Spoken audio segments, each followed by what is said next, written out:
Dunia kembali digegerkan oleh sebuah nasihat yang datang dari lembaga keuangan paling berkuasa di planet ini, yaitu IMF. Baru-baru ini, mereka memberikan rekomendasi resmi kepada pemerintah Indonesia untuk menaikkan pajak penghasilan atau PPh 21. Alasan mereka terdengar sangat akademis dan mulia, yaitu untuk menjaga defisit anggaran agar tetap di bawah 3%. Sekilas, ini terdengar seperti saran dari orang-orang jenius bergelar doktor. Tapi, mari kita gunakan logika dasar dan akal sehat. Apakah menaikkan pajak di tengah kondisi daya beli masyarakat yang sedang penuh tekanan adalah sebuah solusi? Atau, jangan-jangan ini adalah sebuah jebakan terstruktur yang dirancang untuk menghancurkan fondasi ekonomi Indonesia? Untuk memahami strategi geopolitik ini, kita tidak perlu berteori. Kita hanya perlu melihat rekam jejak berdarah yang ditinggalkan oleh IMF di negara-negara lain. Mari kita buka catatan kelam sejarah ekonomi dunia. Kasus pertama, Yunani. Antara tahun 2010 hingga 2015, Eropa dilanda krisis utang. Yunani berada di ambang kebangkrutan. Lalu, IMF datang layaknya dewa penyelamat membawa paket dana talangan, namun dengan satu syarat mutlak, penghematan ekstrim atau austerity. IMF memaksa pemerintah Yunani untuk menaikkan pajak penghasilan secara brutal. Tidak cukup sampai di situ, mereka juga memerintahkan kenaikan pajak pertambahan nilai, memangkas subsidi, dan memotong drastis belanja negara. Hasilnya, apakah ekonomi Yunani membaik? Di atas kertas, pada bulan-bulan pertama, penerimaan negara memang seolah naik, tapi itu adalah ilusi. Dalam jangka panjang, ekonomi Yunani menyusut hingga 25%. Ini adalah kontraksi ekonomi terburuk dalam sejarah modern untuk negara yang tidak sedang berperang. Perusahaan-perusahaan bertumbangan, pengangguran meledak hingga menyentuh angka 27%.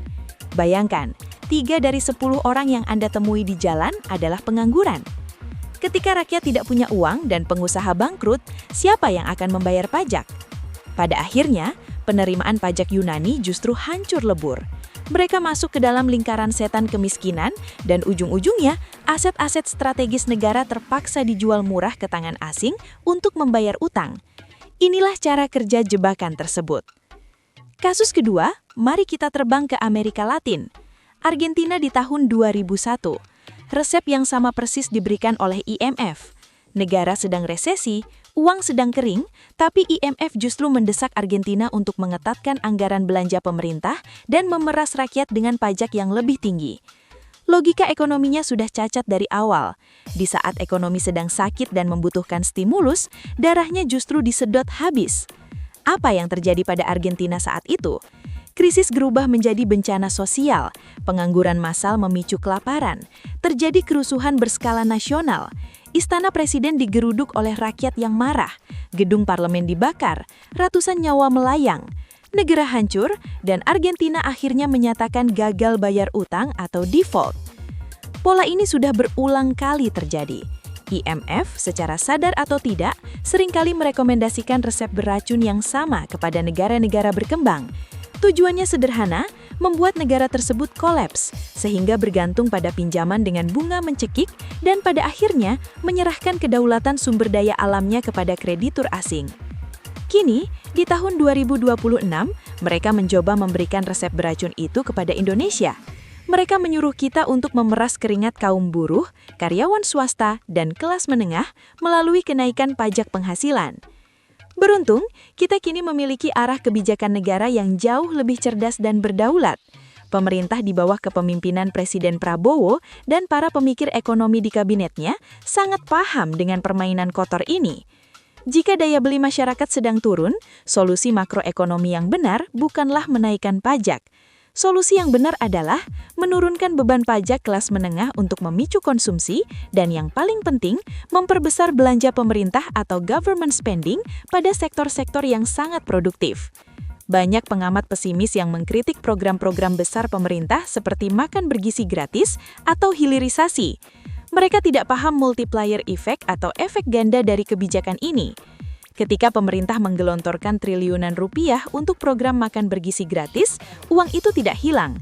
Uang itu mengalir ke kantong peternak ayam lokal, ke kantong petani beras, ke kantong ibu-ibu pengusaha catering, hingga ke supir angkutan sayur. Ekonomi di tingkat akar bumi berputar dengan kecepatan tinggi. Uang yang berputar ini akan menciptakan lapangan kerja baru. Perusahaan catering akan merekrut lebih banyak karyawan. Peternak akan memperbesar kapasitas kandangnya. Ketika rakyat punya penghasilan dan perusahaan cetak untung, barulah negara bisa menarik pajak secara sehat. Anda tidak bisa memerah susu dari sapi yang sedang kelaparan dan sekarat. Anda harus memberinya makan terlebih dahulu. Itulah logika ekonomi yang gagal dipahami atau sengaja disembunyikan oleh lembaga asing. Selain itu, solusi untuk menutup defisit bukanlah dengan mencekik rakyat kecil. Solusinya adalah dengan menutup kebocoran anggaran, memberantas inefisiensi di birokrasi, dan terus melanjutkan hilirisasi sumber daya alam. Kita paksa dunia untuk membeli produk jadi dari Indonesia, bukan lagi mengeruk bahan mentah kita dengan harga murah. Kedaulatan sebuah negara di abad ke-21 ini bukan lagi hanya ditentukan oleh kekuatan militer, melainkan oleh kedaulatan ekonomi. Kita tidak boleh lagi menjadi negara yang bisa didikte oleh lembaga asing yang hanya ingin memperbudak kita sebagai pekerja murah penghasil komoditas mentah. Penolakan terhadap saran pajak IMF ini adalah bukti bahwa Indonesia sedang bangkit menuju kemandirian penuh. Kita tidak akan membiarkan sejarah kelam tahun 98 terulang kembali. Kita bukan Yunani dan kita bukan Argentina. Menurut Anda, apakah campur tangan lembaga asing ini murni demi kebaikan ekonomi dunia atau ada agenda tersembunyi untuk menghentikan laju Indonesia menjadi negara maju? Tulis pendapat kritis Anda di kolom komentar.